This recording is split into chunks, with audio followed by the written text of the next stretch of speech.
आईने का प्रतिबिंब। रवि एक शाम अपने घर के कमरे में खड़ा था। सूरज की हल्की सी किरण खिड़की से छनकर कमरे में आ रही थी और कमरे के एक कोने में रखे बड़े आईने में उसका चेहरा झलक रहा था। वह थोड़ा थका हुआ था, लेकिन फिर भी अपने आप को आईने में देखने के लिए कुछ पल खड़ा हुआ। रवि ने अपनी खींची हुई बाहों को कुछ देर तक देखा और फिर धीरे धीरे मुस्कुराया।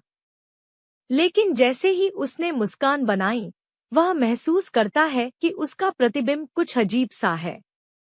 आईने में खड़ा उसका चेहरा वही था, लेकिन उसकी मुस्कान कुछ अलग थी। उसने झुंझलाते हुए अपने चेहरे को थोड़ा और ध्यान से देखा और फिर से मुस्कुराया।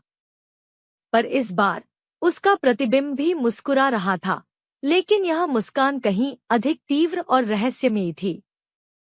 रवि ने आंखें चढ़ाई और अपने चेहरे को थोड़ा और घुमाया। लेकिन क्या यह हो सकता था?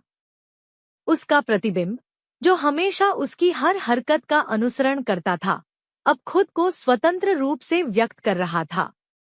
उसने एक कदम पीछे हटते हुए अपनी आंखें चौड़ी कर दी और तभी वह हैरान रह गया। आईने में उसका प्रतिबिंब मुस्कुरा रहा था।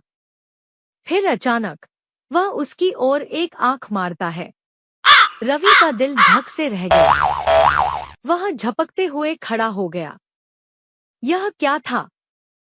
क्या आईने का प्रतिबिंब सचमुच उससे कुछ अलग कर रहा था?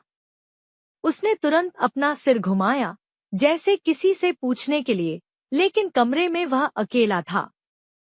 रवि ने साहस जुटाते हुए फिर से आईने में देखा। अब उसका प्रतिबिंब बिल्कुल शांत और स्थिर था, जैसे वह भी एक जड़ वस्तु हो। लेकिन फिर कुछ क्षण बाद वह हल्का सा हिला।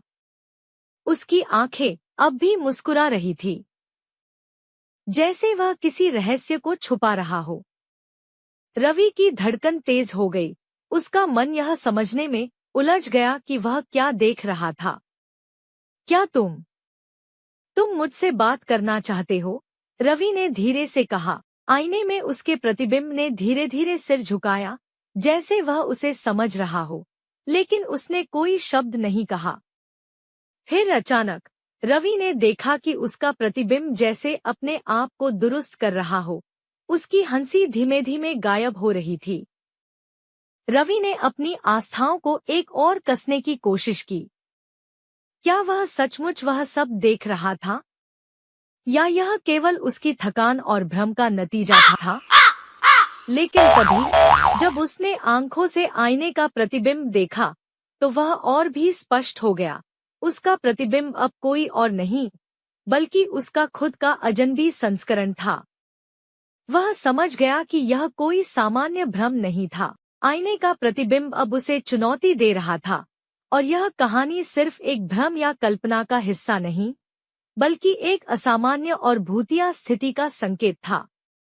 आखिरकार रवि ने एक गहरी सांस ली और कमरे से बाहर निकलने का निर्णय लिया।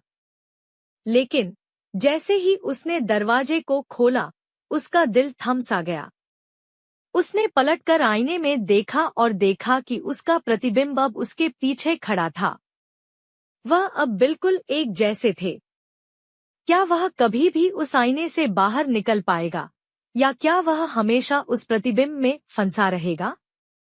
यह सवाल उसके मन में गूंजता रहा, और उसके बाद उसे कभी भी आईने के सामने खड़ा होने की हिम्मत नहीं हो पाई। आखिरकार वह जान गया कि कभी-कभी कुछ चीजें ऐसी होती हैं जो हमारी समझ से बाहर होती हैं, और हमें उन रहस्यों के साथ जीवन बिताना होता है जो हमें कभी-कभी असहज महसूस कराते हैं।